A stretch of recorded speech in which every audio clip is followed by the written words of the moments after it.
মনে অনেক আশা নিয়ে গেছিলাম, যদি একবার এই পরিচিত মানুষদের ভিড়ে আমার সেই অতি পরিচিত মানুষটাকে দেখতে পাই, যে আমার ভালোবাসার মানুষ, যদি একটিবার দেখতে পাই তাহলেই যেন জীবন ধন্য হয়ে যাবে।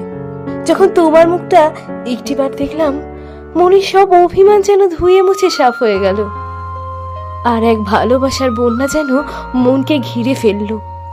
তখন বুঝলাম তোমার উপর অভিমান করা যায় না, যা করা যায় তা হলো শুধুই ভালোবাসা।